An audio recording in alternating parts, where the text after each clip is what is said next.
Perfecto, bueno, les damos la bienvenida a los arquitectos del grupo y a ambos Pablos. ¿Qué tal, Pablo Cataño? ¿Cómo estás? ¿Qué tal? Gracias por invitar. No, por favor, al revés, un placer contar con nuevas voces, una alegría que nos acompañes. Hola, ¿cómo andan? Hola, ¿Cómo Pablo, anda? ¿cómo andan? ¿Cómo anda, estimado? Muy bien, acá tratando de explicar un poco esto nuevo que salió del régimen de inscripción de los contratos de alquiler que pide la FIP.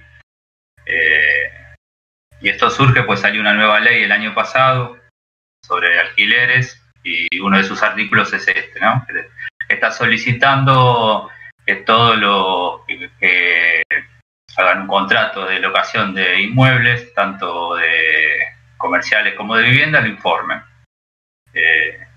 Esto hasta ahora no existía. Y bueno, ahora esto va a traer aparejado que si se hacen contratos de alquileres va a haber que informarlo en la FIP, ¿no?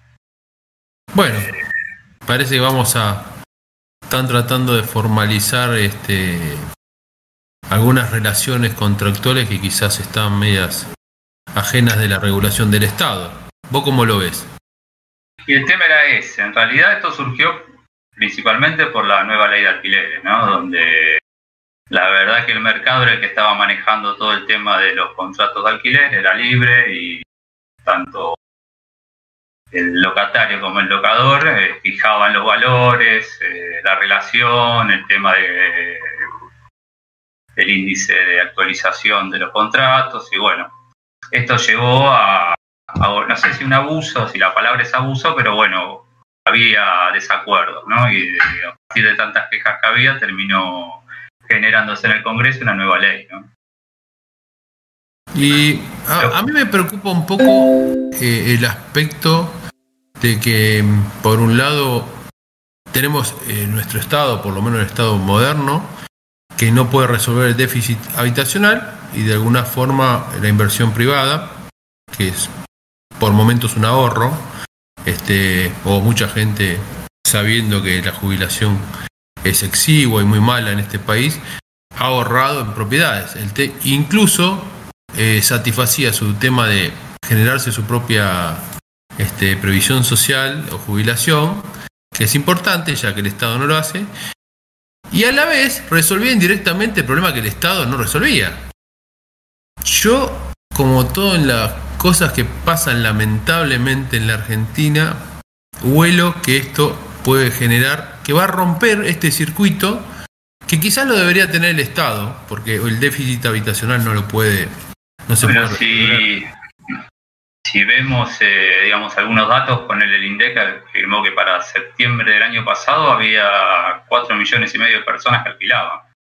En las grandes urbes, este número, que ponele hoy sería un 10% de la población, en las grandes urbes es el 35% de la población que alquila. Bueno, es un dato importante. Bueno, está bien, sí, el Estado tenía que intervenir, digamos, no sé si intervenir es la palabra, tendría que regular, digamos, la forma. Intervenir es lo que creo que hizo ahora y con el tiempo se va a tener que modificar. Pues, como parte de lo que decís vos, mucha gente compraba propiedades como forma de ahorro, usaba ese alquiler y bueno, y con estas nuevas normas y reglas que se fijaron a partir de esta nueva ley, está cambiando un poco. La verdad que el mercado inmobiliario ahora, el tema de alquileres, las viviendas se cerraron, la mayoría se puso a la venta, la gente está con miedo, no sabe qué va a pasar con esto, ¿no? Porque pues esta nueva ley lo que fija son modificaciones. Una de estas es amplió los contratos de alquiler por un periodo de 2 años. Históricamente lo pasó a 3. Y a su vez, que creo que lo peor que hizo fue generar un índice de actualización que se da en forma anual. Ese índice está compuesto por una parte que es la inflación y otra parte es los sueldos, ¿no? El incremento de los sueldos. Eso lo va a publicar el Banco Central en forma diaria y se puede actualizar una vez sola por año. Entonces, ¿qué va a pasar? Vos vas a tener un contrato de alquiler que antes era capaz abusivo, se podría decir, que empezó siendo una actualización anual por el propietario, no por el locador, una actualización anual que quería siempre ganar la inflación, después terminó siendo semestral para ganarle, porque la inflación era terrible. Bueno, y ahora te fijas en esto que nunca va a ser superior a la inflación. Entonces vos vas a tener un contrato que arrancaste hoy en un valor y capaz dentro de 3 años vas a tener un porcentaje muy inferior a lo que es la inflación, ¿no? De acá a 3 años. En Argentina es muy difícil establecer de cuánto va a ser ese valor para mantenerlo, aunque sea, no digo para perder, sino para mantenerlo. Entonces la gente, digamos, las propiedades no las quiere alquilar hoy en día. Es más, las pusieron a la venta muchos. Claro, esa es la preocupación que yo planteaba. De alguna forma, he visto desde el punto de vista de la planificación del Estado, todos los que tenían de alguna forma acumulado propiedades para alquilar, que servían, por un lado, tenían jubilaciones de acuerdo a sus ingresos, que el Estado tampoco da, y por otro lado, le subsanaban el problema del déficit o lo bajaban, el déficit habitacional del Estado. Entonces el Estado ahora se mete, regula esto, a la larga, lo digo hoy, no como un visionario, después de esto caen más impuestos, porque primero te piden que te registres y después te tienen registrado y después dicen, es apretar un botón para que todos tributen. Entonces, de alguna forma, no resuelve más problemas, sino como complejiza otro más, porque no sea, como bien vos decís, que gran parte de estas viviendas que les permite a mucha gente de clase media o clase baja que no puede llegar a su vivienda, que tampoco tiene ese medio, que el Estado tampoco lo da, llegaba por lo menos a alquilar una vivienda. Ahora, si todo este circuito, que quizás no sea el ideal, creo que el Estado podría planificar mucho mejor, pero bueno, es lo que teníamos. Se rompe porque, como vos bien decís, gran porcentaje de la gente lo saca de la venta o se lo lleva para otro país, que es lo que está pasando. Digo, otra vez el Estado mete mano en un lugar donde funcionaba y no va a funcionar, parece. Sí, digo que metió mano mal. Capaz podría haber metido la mano, pero no de esa forma. Digo, creó una ley tan injusta, pero para las dos partes. Pues si uno ve, dice, bueno, la verdad que favorece un poco más al inquilino, porque no solo es esto, sino que a su vez también puso en claro a quién le correspondía pagar las expensas, qué te expensa la otra, los impuestos, quién los paga, en caso de reparaciones, cómo tiene que ser. Digamos, hay un montón de cosas que hizo, capaz favorece al inquilino más que al locador. Pero el problema que esto que decís vos, como que la persona realmente para poder tener un departamento y registrarlo y todo va a tener que inscribirse. Si no estaba inscrito en la FIP va a tener que tener, aunque sea un monotributo, si tiene 2 inmuebles, si tiene más de 2 inmuebles va a tener que pasar a otro tipo de régimen. Eso es un costo. Todo ese costo generó que los alquileres subieran, no solo por pensar en lo que hablábamos antes, que la inflación te va a ganar, entonces el valor del alquiler subió muchísimo. Pero sumarle los costos que vas a tener, que son los costos que vas a tener que pagar, por el tema del monotributo, ingresos brutos si son más de 2 departamentos, si vale más de 30.000 pesos el alquiler, bueno, todo eso hace que se terminó siendo un valor del alquiler que terminó definitiva dañando al inquilino, porque se encuentra con una situación que los valores son tan altos que se están yendo, te digo, hay una migración de inquilinos para provincia de Buenos Aires, porque los valores son inferiores, ¿no? Sí, porque el tema de que el valor del alquiler, tanto como el valor de la propiedad, tiene que ver, mucho más que ver con el déficit habitacional que con regular los alquileres. Entonces, como que parece que tuviéramos un Estado que no conoce estas cosas. Porque yo creo que los que toman esta medida la toman pensando que es una mejora y es una equidad, como vos decís, un equilibrio entre el inquilino y el locador. Pero digo, si vos no te pones a construir vivienda o no generás que el mundo privado invierta y haga viviendas, y el déficit que hoy creo que tenemos alrededor de entre 3.500.000 y 3.800.000 de déficit habitacional, y vos no bajás ese déficit habitacional, el precio va a ser cada vez más sobre la vivienda, sobre el costo por metro cuadrado y sobre el alquiler. Sí, totalmente, es así. Digo, por eso, pero para tomar decisiones así tendrías que haber empezado por, como decís vos, por construir viviendas, buscarle la forma de esas viviendas, en lugar de que la paguen, darle en alquiler, digamos, generar una nueva situación para los inquilinos que salgan de este círculo, ¿no? Que terminó siendo algo que lo iba a favorecer o casi totalmente, pero poner un 90% era más favorable al inquilino, terminó siendo una ley que lo dejó fuera de los lugares que elegía, porque en realidad hoy un alquiler mínimo, o bajaron de lo que alquilaban, viste, de 3 ambientes a 2 ambientes, de 2 a 1, o se fueron directamente a la provincia porque no pueden pagar los alquileres que se está pidiendo la plata hoy. Es impresionante lo que está. Se terminó el contrato y no lo puedes volver a renovar por los valores que te piden. Hasta 100% más están pidiendo, ¿no? Es que... Ahora tengo una pregunta. ¿La regulación del Banco Central es para todo el país o va a ser por regiones? No, para todo el país. Supongo que... Sí, la verdad que ahí no lo sé, pero no, para mí debe ser para toda la... Es como el UVA, digamos, que lo va a emitir el Banco Central y de ahí todos lo toman, ¿no? Perfecto, Pablo. Me gustaría hacerte 2 preguntas. La primera está más referida con todo este debate que están realizando con Pablo en función al déficit habitacional y sobre todo en función a cómo aumentó el costo de alquilar, porque aumentó el precio a fin de cuentas. Y si esto obviamente... no fue una tontera del gobierno de no saber leer la ley de la oferta y la demanda, que era obvio que iba a haber un montón de inmuebles que iban a salir de la oferta y al haber cada vez menos oferta, obviamente iba a subir el precio. Y a su vez también, luego de que terminemos ese análisis, te quería preguntar cómo era la registración, ante qué entidad había que registrar, cuáles son las fechas y a su vez también si existe algún tipo de sanción, si uno... no acatara esta norma y no registrar el contrato. Bueno, te empiezo por lo último.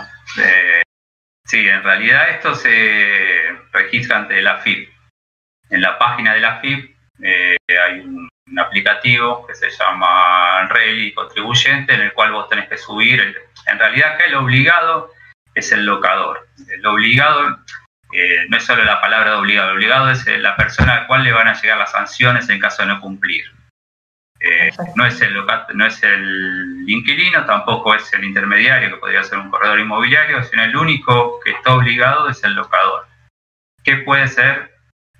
Lo pueden sancionar. Entonces ahí está. Entonces, volviendo a la página, te metes en la página, subís todos los datos, porque ahí te están pidiendo los datos del valor de alquiler, quién es el propietario, porque puede ser propietario y no locador.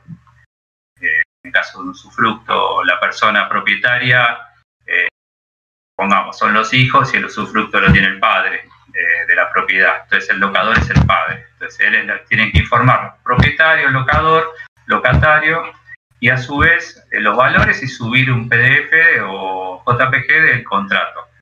¿Qué pasa ahí? Es solo la registración, pero bueno, la FIP tiene todo. A vos no te van a mirar ese contrato, pero ellos ya lo tienen ahí con todos los datos. Después te van a llegar una información de que lo completaste correctamente, pero el inquilino tiene el derecho o puede dar la conformidad de eso que vos subiste. Entonces, si en realidad lo que subiste no es correcto, te lo puede modificar. Cualquiera de las partes puede realizar la registración ante la página de AFIP. Sí. Cualquiera de las partes la puede realizar, pero el obligado es el locador. O sea que el único que lo van a intimar es al locador si no lo hizo, y si lo hizo mal, también. Y en el caso de que uno, por algún inconveniente, quiera judicializar alguna parte del contrato, por un incumplimiento, lo que sea, el juez está obligado también a entrar a una página que tiene especial en la FIP y también declarar ese contrato. Definitiva... como que el locador se va a encontrar cercado, por eso es lo que está pasando en el mercado, ¿no? Los plazos, no sé si me habías preguntado los plazos, ¿no? Los plazos se modificaron porque la ley salió a mediados del año pasado, pues se regularizó ahora la FIP, el mecanismo para poder hacerlo. Y ahora hay un plazo hasta el 31 de mayo. Eso sería para todos los contratos que se hicieron desde la que salió la ley, digamos, de julio del 20, y que estén vigentes a la fecha, ¿no? Pues vos pudiste haber alquilado, no sé, el fin del verano, un mes en un lugar de vacaciones. Ese contrato no lo tenés que declarar porque no está vigente, pero sí todo lo que sería contratos que hoy estén vigentes y desde esa fecha en adelante. Porque pues la ley rige para adelante, no para atrás. Entonces, todo lo que salga de julio del 20 para adelante lo tenés que registrar. Tenés tiempo del 15 de mayo hasta el 31 de mayo. los contratos nuevos que uno genere del 15 de mayo en adelante, digamos de este mes en adelante, siempre tenés 15 días corridos para poder realizar la registración. Bien, Eso. perfecto. Clarísimo, Pablo, muchísimas No me gracias. acuerdo, sí, la primera pregunta, pero... La primera pregunta tenía un poco que ver con este debate que había surgido entre los ambos arquitectos que hablaban un poco de esto de la oferta, de cómo en algún punto esta ley terminó siendo engorrosa y quitando mucha oferta del mercado, es decir, que hay muchos inmuebles que en ese momento estaban destinados a lo que era el alquiler y esos han salido y han ido a la venta. Entonces, al salir del mercado, cada vez a la oferta ser menor, siempre es una teoría, creo que siempre sube el precio, ¿no? Sí, tal cual. El problema fue ese, digo, que tenés menos posibilidad de viviendas en elección para el inquilino y a su vez tenés mayor el valor. Sí, Pues tampoco... No, perdóname, pero más allá también de lo que dice Cata de esta oferta y demanda, todas estas nuevas cargas impositivas que hay al momento de registrarse, hay que ser monotributista, pagar el impuesto, etcétera, siempre se traslada también al precio del alquiler. Claro, Los que terminan abonando van a ser los inquilinos. Claro, es el efecto que ya se sabe, pero parece increíble porque nuestros gobernantes pasan los años y toman las mismas medidas en todos los aspectos, ¿no? Esto hoy son medidas de cargar impositivamente, porque es una medida más que de derechos impositiva. Y nos estamos olvidando que no solo es en la FIP, porque si en realidad si tenés más de 2 propiedades o que el valor sea superior a 30.000 pesos, hoy en día la verdad que un alquiler de 30.000 pesos es casi un mínimo, tenés que empezar a pagar la HIP, ingresos brutos, digamos, no es solo, por eso uno ojalá fuese solamente el monotributo y pagase el monotributo y nada más. Lo más probable es que la persona que tenga más de 2 unidades vaya a estar también inscrito en la HIP. Así que bueno, la carga impositiva es muy grande, ¿no? Y la contracara es el blanqueo, ¿no? O sea, la carga impositiva sobre el pequeño que ahorró en una vivienda para guardar su jubilación, entre el trabajador que el Estado no le da para poder adquirir su propiedad, y por otro lado, se blanquea de alguna forma todo un nuevo programa de blanqueo donde prácticamente, pero digo, esta compensación, digamos, no hay forma de subsanar con 4 millones de inquilinos la cantidad que se va a evadir por un blanqueo. No, digamos, para mí lo que es la nueva ley de alquileres, se equivocaron, pensaron en ayudar y terminaron haciendo un desastre en el mercado y creo que lo tienen que modificar y lo más urgente posible, digo. Y después el tema del blanqueo, la verdad que lo que quieren hacer es incentivar algo que, como decís vos, vas a blanquear un dinero para comprarte un departamento para ponerlo en alquiler, si tenés una ley que te está, digamos, es como que una cosa no sirve para la otra, ¿no? Digamos, el blanqueo el gran blanqueo que hubo con la época de Macri, ese fue para los grandes capitales.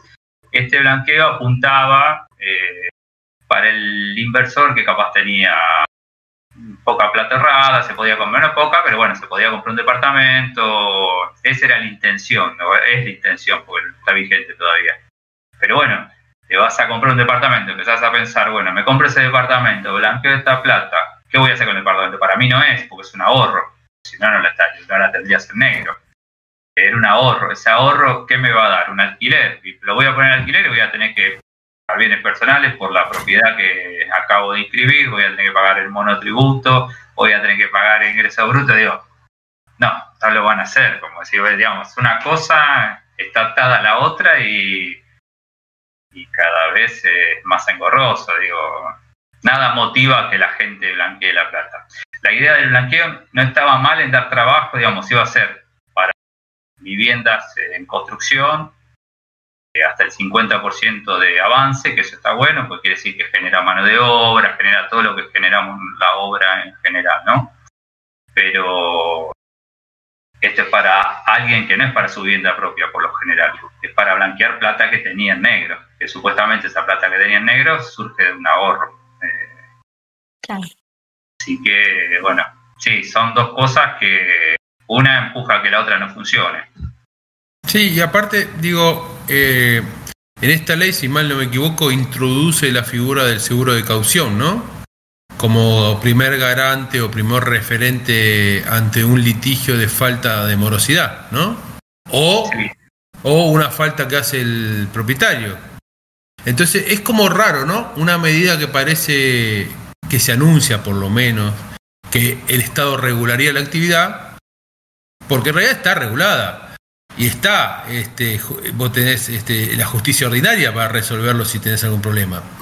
Pero en realidad privatiza una parte de la justicia, grava otra parte que la termina en el ciudadano, y por otro lado abre un blanqueo que veremos qué efectos tiene.